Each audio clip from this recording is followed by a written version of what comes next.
Hi, I'm Nathan Crowley. I'm a production designer. You might have seen my work on films like Interstellar, Dark Knight, Westworld, and today we're going to talk about Wicked and the design of Oz.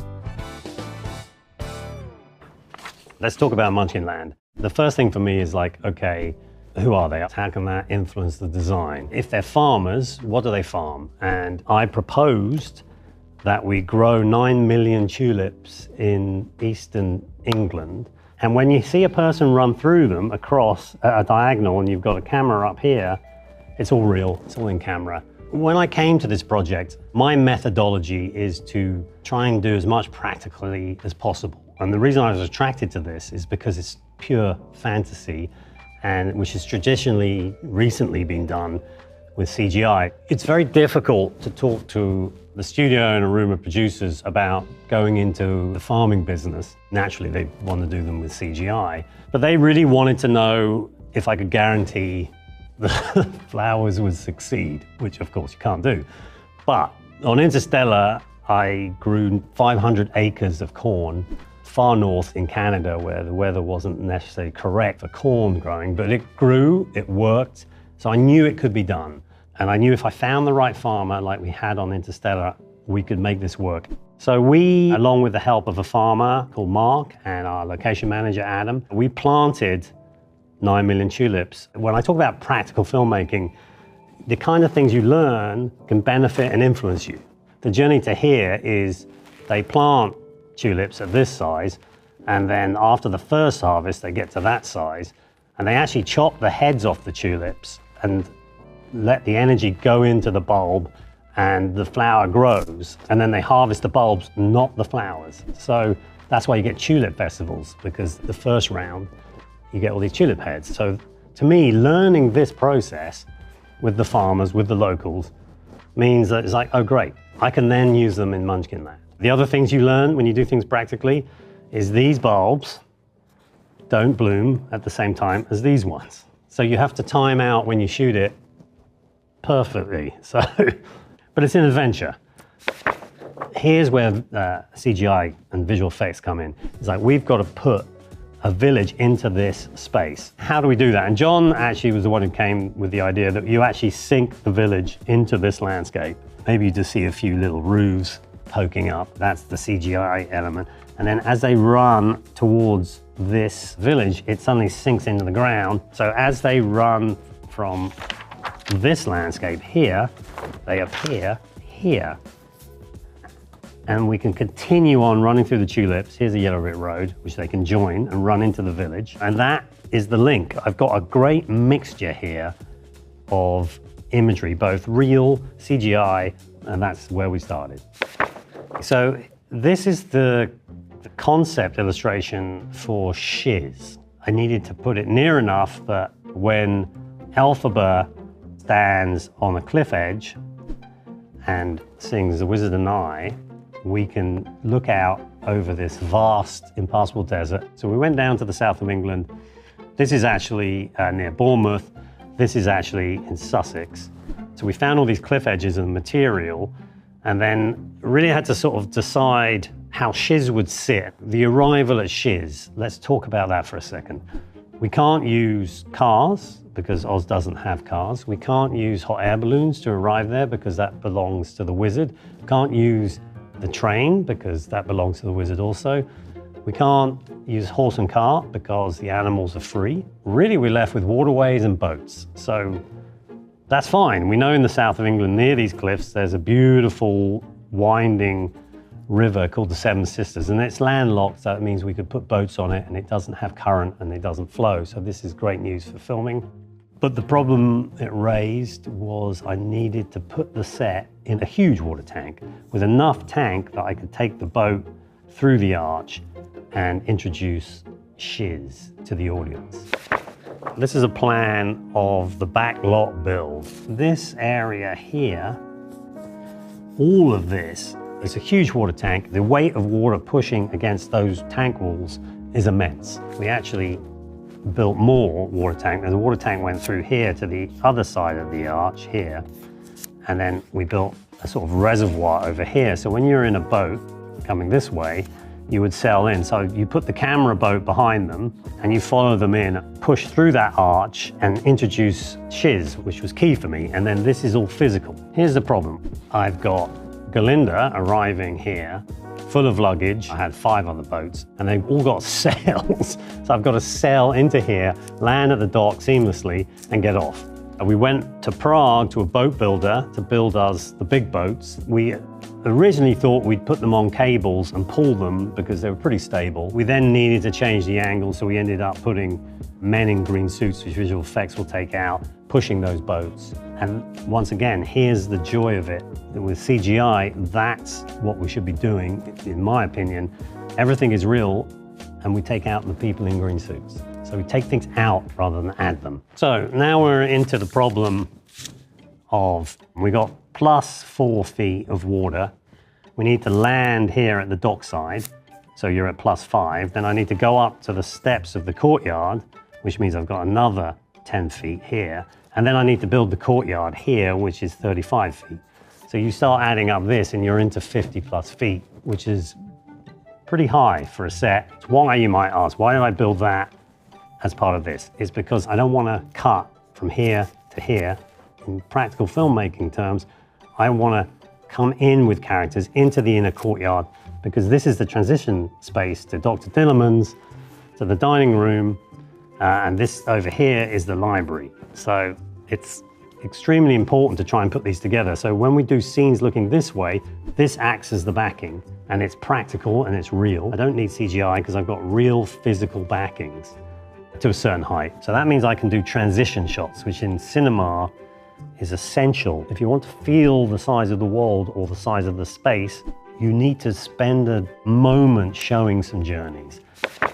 But let's talk about the architecture. This place was a seat of learning. It was an ancient establishment for Oz. And there's lots of pitfalls in designing an ancient school, and we've seen them. You've got Hogwarts, you've got Oxford, Cambridge, Harvard, all these dark stone, sort of Gothic-y, medieval type places. And this place, John Chu was very important that this is where everyone wants to go, and it's a joyous place. And when you go into it, it has to be one of the most amazing places in Oz. So I knew I had to be light, I knew I had to be colorful again, I knew I had to be wondrous. So it was early on that I decided I'd take all my favorite old architecture. So Venetian staircases, onion domes, Gothic rooftops, balconies from Venice. I mean, there's Moorish architecture from Granada in here. There's, there's Indian stuff, that, the Pink Palace in India, blue tiles from Portugal. I wanted to combine these all, and it was like, can I actually combine them in a way that you believe they should all fit? Roxy, my great art director, spent many months trying to fit this all together to create this image. So she started to come up with ideas. We should take the Italian-esque towers and make them out of wood, change the materialities. They're familiar, but yet new. And in that way, the idea that we could put the audience into a place that was sort of familiar, but yet magical was the task. If you watch films and you have a sort of nostalgia to something you see, then you accept it. So it allows the audience to be part of it. And I was really, really trying to push that idea into this set. And let's talk about what the build was, because here is the build on the back lot, which is by far the largest set I've ever built. I challenged my construction team of 20 years, who I knew were up for the job because they are amazing. So you can see the work. You can see where the tank is here. And you can see, we have to tank it, we have to concrete it, we have to then put liners in. We've got heavy equipment running. This is the only access. So once I put the tank liners in, I couldn't come in this way. So we would then leave this set part out, and we'd use huge cranes to lift machinery into this area so we could finish this facade. And this is why we've got this immense scaffolding rig to protect it. I haven't come across any other construction team that can do this. So here, I'm going up to 50 foot. Actually, I think it was like 52 feet at this point. The higher I got, the more in camera we could get. And what happens as the sun comes onto this front facade, you get all the colors and the detail, and so you understand what the light is doing, so you're not making it up. So when you go up here with CGI, the information is already down here because I've gone high enough that this is a repeat of detail. So this is the interior of the library that we designed. This set introduces Fiyero, Dances Through Life. And so he is this sort of the coolest character. Everyone wants to meet him. So we thought, well, maybe we should give him something wondrous to do in his first introduction. So if you've seen The Royal Wedding with Fred Astaire, you've seen the room that rotates and he dances on the walls and the ceiling. And it's just wondrous. I said to John, why don't we make circular bookshelves? What if they rotated it all in different directions so we could have him introduce Dancing Through Life on these rotating circular bookcases? And then the ladders would work independently. So at some point, when you look this way, they would line up and create a Z, which is Oz. So this is a shot that John Chu sent me of the dancers with the backlit window preparing to do a rehearsal on the ladders and the 3 rotating drums. So the way we've done things in the past is I give a phone call model to what the set is and how I'd like the drums to work to Paul Corbell, who ran special effects. And with his engineers, he'd go away and make a mock-up, which is 11 times smaller than the full-size one, with spinning drums and ladders. He would make that out of metal and mechanize it to figure out all the movements, all the joints, all the dangers. And so once we ironed out all those movements on the mock-up, there had to be a working physical model. Paul and his team could then start to roll the giant steel bands that would hold the bookshelves. And beyond the set, there are these sort of giant skateboard wheels that sort of move this thing around and back and forth. So here we have the soundstage set of Elphaba's and Glinda's dorm room. And we have a large number in here called Popular.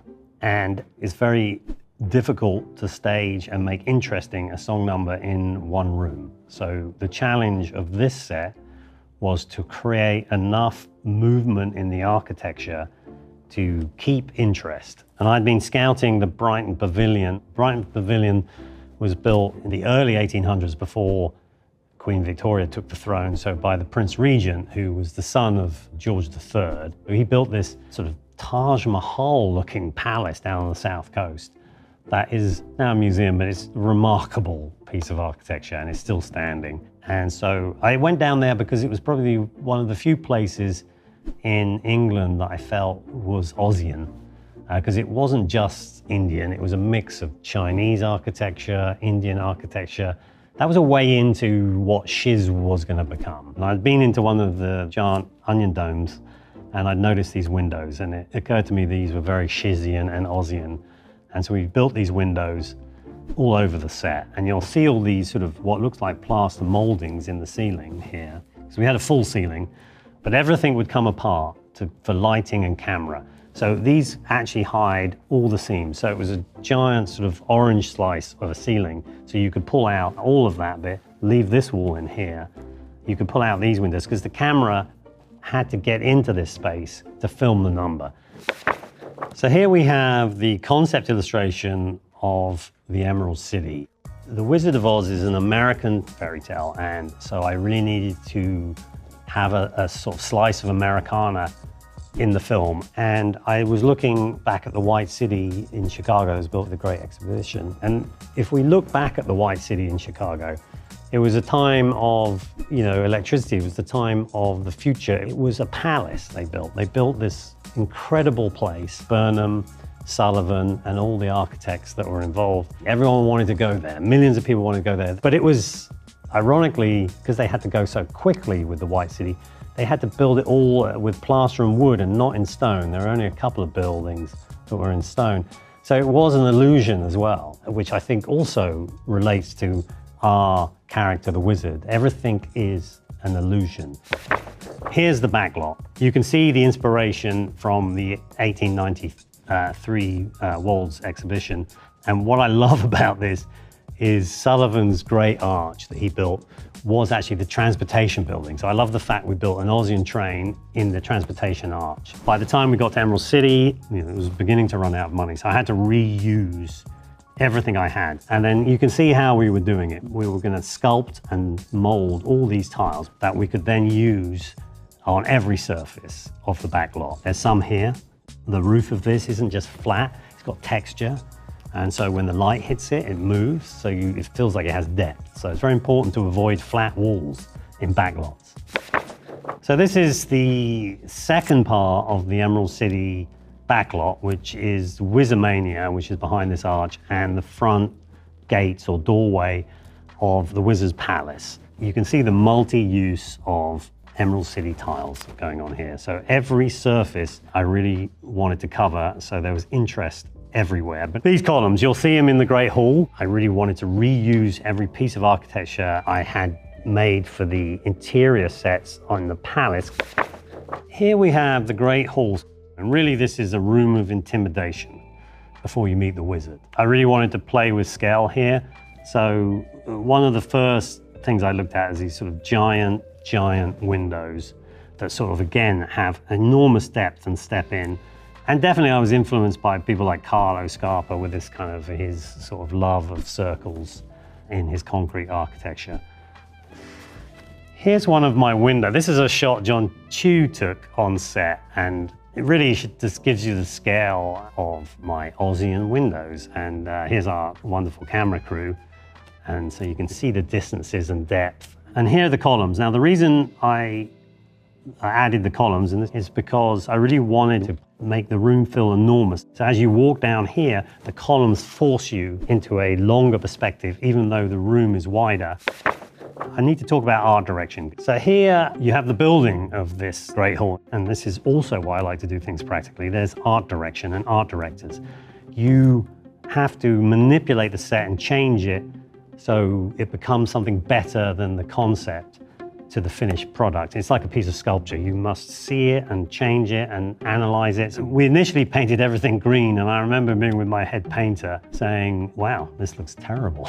So now, one thing you'll note here is you're seeing navies, you're seeing orange gold, you're seeing bronze, you're seeing many colors. And so again, I'm trying to create definition so you understand it. I needed to break it up. It couldn't just have green. So you'll see that although the overall image is green, there are many colors in the Emerald City. And now we've left the Great Hall and we've gone into the Wizard's throne room.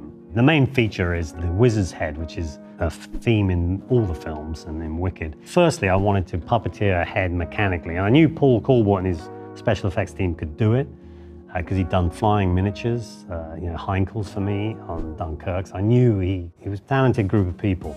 And he had a puppeteer with him, and so this is a working, practical puppeteered head up here. This is all in camera, there's no digital work here. This is actually behind the scenes here is this giant pivot arm attached to the ceiling, so we could lower and raise the head and push it in, because it has to appear somehow. You can't just open the curtains.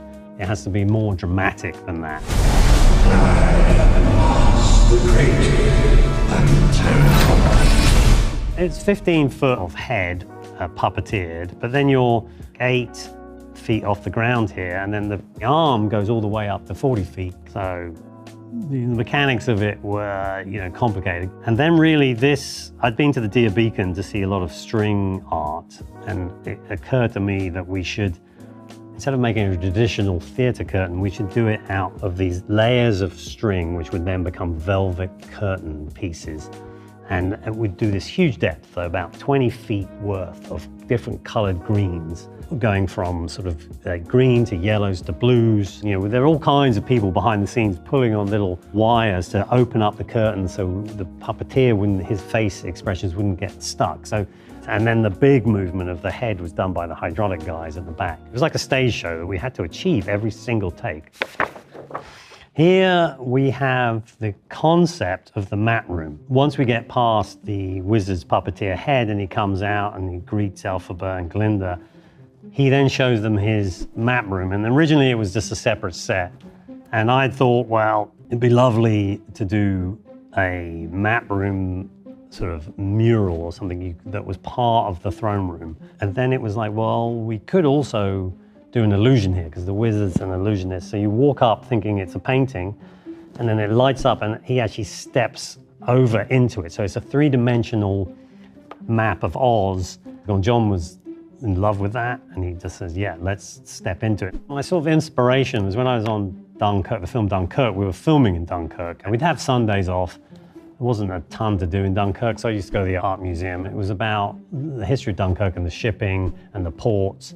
And someone had made these sort of historical vignettes in 3D. They're only 4 inches deep, but everything was forced down, so the perspectives were painted and forced. So when you stood in front of them, it looked like they went off like a real model, but actually they were shallow. So that sort of fascinated me, and that really gave me the inspiration for this, how we might achieve this. So it occurred to me that we could do a sort of forced perspective map, a real miniature with a sky in 3 dimensions. And this was quite an undertaking, and you need a bit of optimism for it. But I've built lots of miniatures, so I knew we could get some great people to build the miniatures. But here, the horizon, I have a wonderful scenic painter called David Packard, who can pretty much paint anything. And so, this is an egg shape. So, the section of it is actually like that. There's the skyline, and this would be a forced perspective. So the clouds would get bigger and bigger, and it would collapse on itself. So the landscape would then be sculpted and get bigger and bigger to the Emerald City. And of course, John then wants to do a dance number inside the map. He loves to amp it up, and he wants it to go from day to night. So it was like, okay, so this is a solid egg shape for day, that's painted, and it's lit through a little trough behind here.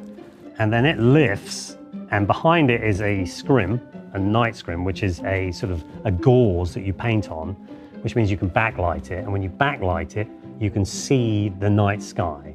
And Jeff Goldblum dances in front of the night sky.